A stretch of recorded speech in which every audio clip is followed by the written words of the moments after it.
First of all, let's start from the Pokrovsk situation because it's getting more and more attention. So after Vladimir Putin came out and told the whole world that Pokrovsk and Kupiansk is completely encircled by Russian forces, Sersky, the overall commander of the Ukrainian armed forces, and Zelensky, our main man, came out and denied that Pokrovsk is not surrounded by Russian forces.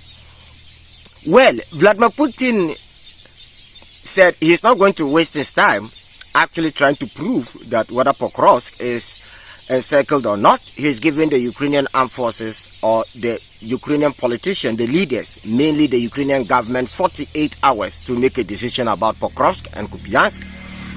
Well, we will talk about that later. But Putin also said they should give the media the opportunity to go in and verify whether Pokrovsk is surrounded or not.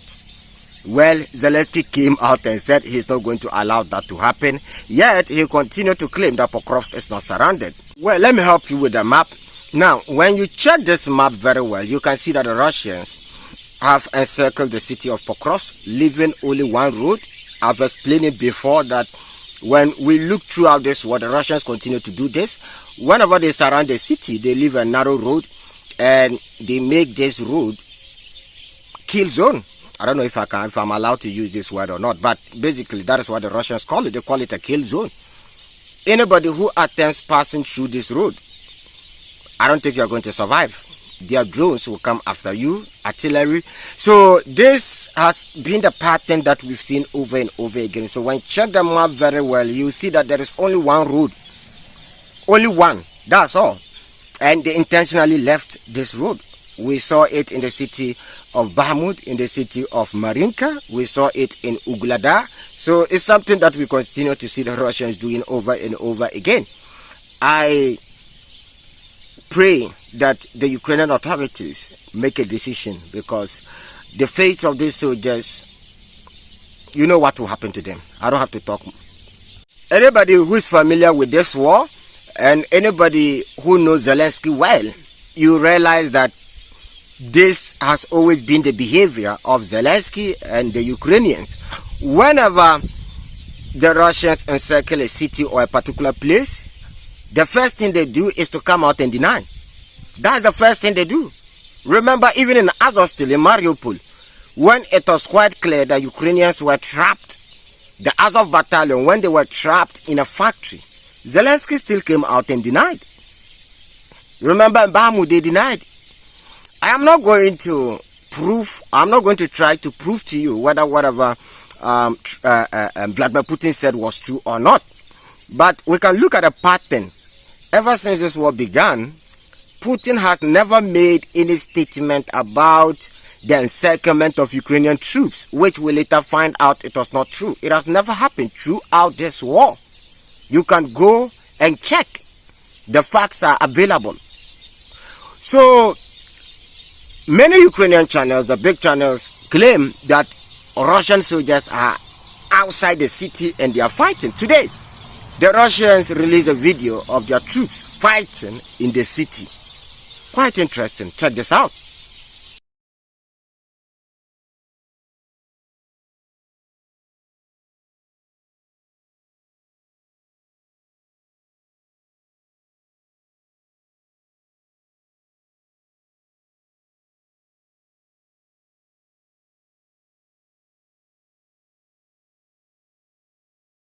Words alone can't describe my appreciation. You guys continue to support me endlessly, and I really appreciate your effort, each and every one of you. Don't forget to hit on the like button, and if you're new to the channel, subscribe.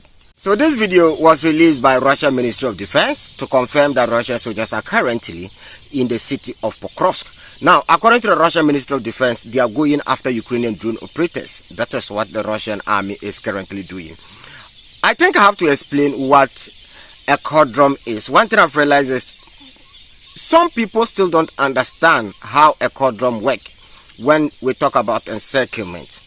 When troops are encircled, it doesn't mean you've taken away their combat capabilities completely. It takes time for you to crush them. It doesn't happen right away. It could take weeks or months before eventually they surrender. Typical example was what happened in Azovstal. Even in Azovstal, when the Azov battalions were trapped, it took weeks. I think, if my memory serves me right, it was almost a month or a month plus before eventually they fell. Now, they already have weapons. The point is, when troops are encircled, new weapons don't get in. Eventually, they will run out of these weapons. Supply becomes difficult. So that is when their combat capability begins to fall. Remember, Putin gave Zelensky and Ukrainian government 48 hours? You remember that? Well, now, according to the Russians, after Putin made this statement or gave the Ukrainian authorities 48 hours to make a decision, some Ukrainian troops decided to surrender unconditionally. So they decided to spare their lives and made them prisoners of war. This is according to the Russians, not me.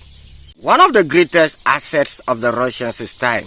They continue to use time to their own advantage. And I have seen this pattern, over and over again. When you even look across the history of Russia, they use time to their own advantage. They don't rush. Now, to the layman, somebody asked me this question, even on TikTok, that why don't the Russians just storm and start fighting with the Ukrainian troops? They're not going to do that. Putin is not going to do that because he wants to preserve his troops. That is one. Number two, he knows very well that sooner or later, they will give up. So why will he send his men to go and die? He's going to cut supplies. Remember, food is very, very important. In order for these soldiers to fight, they need food. Without food, without water, they would definitely run out of momentum. They would definitely surrender at all costs. They used the same strategy against Napoleon. Remember, when Napoleon came, they retreat. They burned down their own cities just to make sure that Napoleon and his troops don't get food to eat. And some died out of starvation. Alexander the Great used this strategy wisely. And in Stalingrad, they used the same strategy again. When they surrounded the Nazi troops in Stalingrad, no food, no water for the Nazis. Then Hitler decided dropping food using aircraft, but it wasn't enough because there were a lot of Nazi troops who needed a lot of supplies and they couldn't keep up.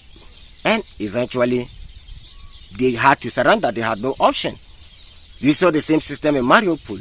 So this is a strategy that the Russians have used over and over again. So yes, Pokrovsk is surrounded, but don't expect, Pokrovsk to fall in the next 2 or 3 days. It's not going to happen that way. It's going to take time, but eventually it is going to fall.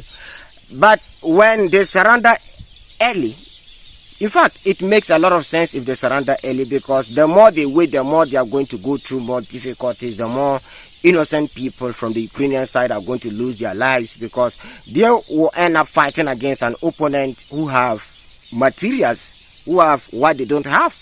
Let me use this opportunity to apologize to all of you. Yesterday, I was not able to release a video. I went to a funeral and returned home very late, so I couldn't record any video yesterday. If you are new to the channel, subscribe, and to our regular viewers, you know how we do it already. Hit on the like button. It's very, very important. Hit on the like button, don't forget. Do it right now, guys. Hit on the like